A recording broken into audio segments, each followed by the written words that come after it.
시작했어요. 예, 여러분 안녕하십니까. 4반 역사부장 수고하겠습니다. 오늘은 묵념이라도 올리고 수업에 임해야 되지 않을까 싶습니다. 나라가 위기에 처했을 때 목숨까지 내걸고 나라를 지키려고 애썼던 분들에 대한 수업입니다. 나라가 그지 같아서 지킬 필요는 솔직히 없을 필요도 있었는데, 아무튼 정당하지 않은 힘, 권력으로 다른 나라를 먹어버리려는 그 일본한테 목숨까지 내걸고 저항하는 그 정신만은 우리나라도 개판이었지만 인정해줘야 될 것 같습니다. 예. 오늘은 의병운동에 대해서 알아보도록 하겠습니다.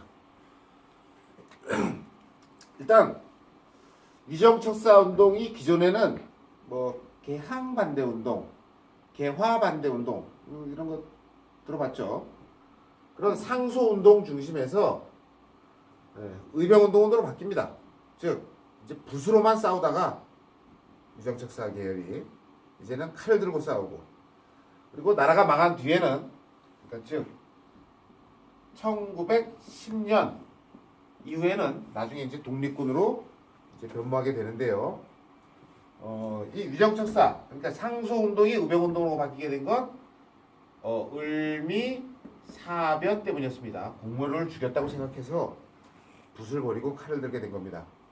이 의병은 크게 전기, 중기, 후기 또는 을미의병, 을사의병, 그리고 정미의병, 여기는 운동이 아니라 전쟁, 이 세 시기로 나뉘어서 공부를 해야 되겠습니다. 교과서는 그 제대로 잘 안 나눠져 있는데 시험에는 이렇게 나눠서 준비하면 더 도움이 될 것 같습니다. 일단 을미의병의 원인은 민씨를 죽였어요, 일본이. 그리고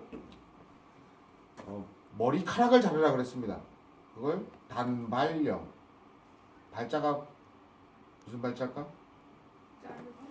이발자일까? 두발 할 때 발, 모발 할 때 발. 단 자르다. 단발령. 얘네는 신체 발부, 수지구모, 불감, 해상이, 휴지, 시암 이래가지고 효의 첫 번째로 자기 몸을 관리를 잘해야 된다. 머리카락마저도. 그래서 옛날엔 남자도 다 머리를 길렀었는데 그걸 자르라고 한 겁니다. 1895년서부터. 근데 요즘은 어떻게 된 게 학교에서 머리 안 자른다고 난리치죠. 머리를. 세상이 어떻게 되는 건지. 자, 그리고 을사의병은 을사조약으로 우리 외교권이 뺏기죠. 그리고 민용환이 자결하면서 지금 안 일어나면 안 된다. 장지현이 시리아 방송되고 이런 거 좀 몰라도 돼요. 이런 걸 쓰면서 의병운동이 일어나게끔 열심히 호소를 했습니다. 그리고 정미의병 전쟁은 이 을사의병 같은 경우는 5년, 6년, 7년, 8년 계속 되는데, 그게 군대가 해산되면서 의병이 폭발적으로 힘이 세집니다. 군대의 무기, 그 전략을 갖고 있는 군인들이 참여하면서 이때서부터는 그냥 운동이라고 하지 않고 전쟁이라고 합니다. 고정태위되고 군대 해산돼서 하게 됩니다. 먼저 을미의병에 대해서 알아보면 이때는 양반만 의병장을 했습니다. 농민의병장은 아예 없어요. 여기에 위정척사파들이 이제 붓 대신 칼을 들게 되고 1895년이면 갑신정변이 동학농민운동이 1894년 일어나걸랑 그 자녀 세력들이 있어요. 그들이 의병운동에 참가하게 됩니다. 그러니까 위정척사 계열과 농민이 이제 같이 운동을 하게 되는 겁니다. 그런데 고종이 어디로 도망가죠? 러시아 공사관. 아관 파천하죠. 그래서 야, 이제 해산해도 돼, 이제 나는 안전해, 그렇게 해산 명령을 내리니까 얘네들은 자진해산합니다. 양반만 자진해산하고 농민은 활빈당이라는 거 주식해서 계속 활동해요. 빈자는 가난할 빈, 활은 활동하다, 부활하다, 가난한 사람들을 도와주는 그런 당을 조직해서 계속 활동했는데요. 그 다음에 이제 의병은 잠잠해집니다. 95, 96, 97, 98, 95 이렇게 90 뭐 이렇게 해서 1900년까지 잔잔하다가 이또 히로부미 때문에 을사오적 때문에 을사조약을 맺죠. 네. 그래서 열받아서 최익현, 민종식 이런 사람들이 또 의병을 일으킵니다. 게다가 신돌석이라는 평민 의병장이 등장합니다. 이게 엄청 중요해요. 최초의 평민 의병장이 등장하게 됩니다. 펜 바꾸러 가겠습니다.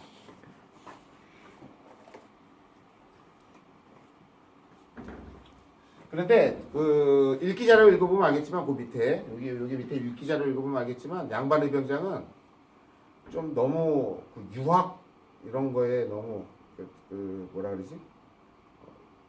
공명정대 그리고 이렇게 지저분한 일을 안 하려고 그래요. 양반 의병장들은. 그래서 일본 애들이 저기서 자고 있잖아. 일본 애들이 이제 이렇게 자고 있잖아. 그러면 얘네들은 가서 그냥 죽이면 되잖아. 칼로 쑥쑥 찌르면서 죽이면 되잖아. 안 죽여요. 야 일어나서 자 깨워. 일어나서 내 칼을 받아라. 그러면 일본 애들이 예 알겠습니다 하면서 목을 씻고 와서 칼을 받겠냐 이거야. 너네 뭐 하면서 총 쏴서 죽이겠죠. 그러니까 양반 의병자가 많아도 쓸모가 없어요. 그런데 평민 의병자들은 그런 뭐 유격 뭐야 그 유학적 사고 이런 걸 안 하죠. 이기는 게 중요하지. 그래서 얘네들은 그냥 몰래 다가가지고 그냥 뭐가지 쓱쓱쓱 긋는 애들이야. 일본 애들이 양반 의병장을 더 무서워할까? 평민 의병장을 더 무서워할까? 평민 의병장을 더 무서워하겠죠. 그래서 이 최초의 평민 의병장 신돌석이라는 애가 등장했다는 거 엄청 중요합니다. 이때서부터는 유격전을 할 수 있게 됩니다. 유격대를 영어로 하면 레인저 몰라? RANGER 레인저 어서 많이 들어보지 않았습니까? 파워레인저. 그러니까 막 싸우는 거예요 그냥 얘네들은. 그래서 일본 애들이 진짜 무서운 적을 만난 겁니다. 그러니까 의병도 할만하네 하면서 참여 계층이 엄청나게 확대됩니다. 이 중기 의병 때는. 그러다가 해산된 군인이 경미 7조약 때문에 해산된 군대가 드디어 이 의병에 가담하게 됩니다. 이때서부터는 유생보다는 평민들이 훨씬 더 많아요. 승려가 누구죠? 스님들. 그리고 포수, 홍범도 같은 사람. 포수는 총을 쏘는 사람이죠. 이 우리나라 총은 화승총이고 일본 애들은 막 두두두두두 쏘는 따발총이고 이런데 싸우면 누가 이길까? 일본 애들이 이기죠. 그리고 화승총은 또 잘 맞지도 않아요. 화승총 쏘려면 일단 여기 가루를 화약 가루를 여기다 막 이렇게 재서 이렇게 막 뚫어봐야 돼. 그리고 심지를 꽂아야 돼. 잘라서 꽂아야 돼. 꽂고 나서 부싯돌로 불 붙여야 돼. 그때까지 일본 애들이 저기서 기다리고 있을까? 그리고 잠깐만 기다려봐. 자, 불 붙여야 돼. 잠깐 고 있어. 이렇게 쏴야 돼요. 근데 이게 또 제대로 맞냐? 요 앞에 있는 사람도 제대로 안 맞아. 딱 쏘면 이게 반동이 커지고 이렇게 되고 막 이렇습니다. 그런데 포수들은 호랑이랑 싸우는 애들이야. 그러니까 얘네들 같은 경우는 화승총을 가졌지만 연습이 많이 되는 애들이라 이거 순식간에 이런 걸 할 수가 있겠죠. 그래서 일본 애들이 더 무서워졌습니다. 자, 이때는 일본 애들이 을미병 때는 안 무서워요. 평민들이 유격전 전개하면서 이때 되면 막 뭐가지 쓱쓱 자르고 이러니까 일본 애들이 무서워지기 시작해. 이제는 이제 완전 무서워지기 시작하는 거예요. 몸도 포수. 게다가 또 맨날 군사훈련만 했던 해산된 군인까지 참여해요. 또 머슴도 참여하고 엄청나게 무서워졌습니다. 여기 써있네요. 해산된 군인이 대거 의병에 가담해서 활약이 증가했다. 그리고 이때서부터는 운동이 아니라 의병 전쟁이라고 부르는 이유는 일단 엄청나게 좋은 무기를 가지고 있던 해산된 군인이 참가했다. 그리고 딴 나라 영국, 프랑스 이런 공사관에다가 경문을 돌렸습니다. 우리는 지금 정전 중이다. 나라 대 나라의 싸움이다. 이렇게. 그리고 13도 창의군이라는 걸 만들었는데 얘네들이 서울 진공 작전, 서울을 공격하겠다는 작전을 펼쳤습니다. 그런데 숫자로 보면 이길 만도 한데 안타깝게도 실패하게 됩니다. 총대장이었던 이인영이라는 사람이 있는데 얘가 부친이 사망하자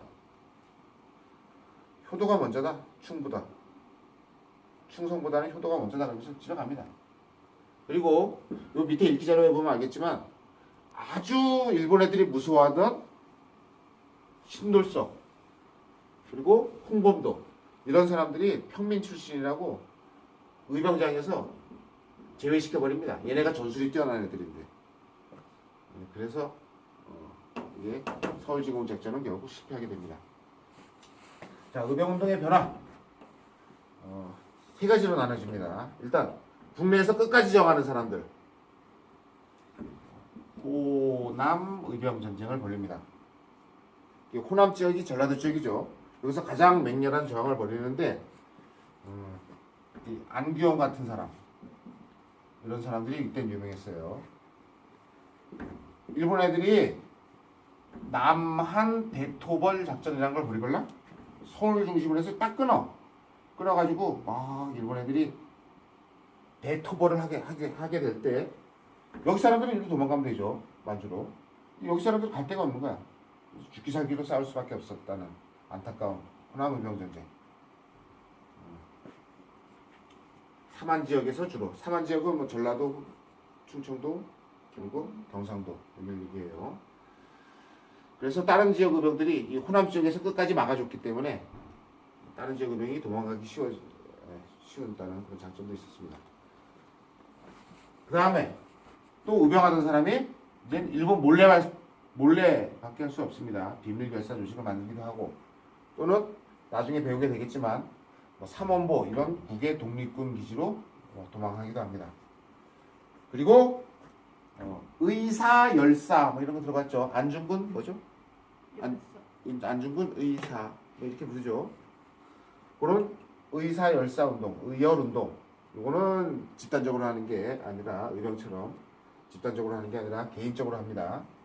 일단 을사오적 이완용 같은 놈들 그런 사람들을 암살하겠다고 나철, 오기호 이런 사람들이 을사오적 암살단을 조직한 적이 있고요. 그리고 외교 고문으로 왔던 스티븐스 있죠? 이 사람 한번 배웠는데 누가 살해했죠? 장인환. 예. 전명운 이런 사람과 함께 장인환 이런 사람들이 살해를 했고요. 이토 오쇼부미 중요하죠. 이 사람 네 번째 손가락 잘린 분이죠. 누구죠? 안중근 이런 사람들이 통감으로 와서 우리나라를 반이나 집어삼킨 도립을 죽였고요.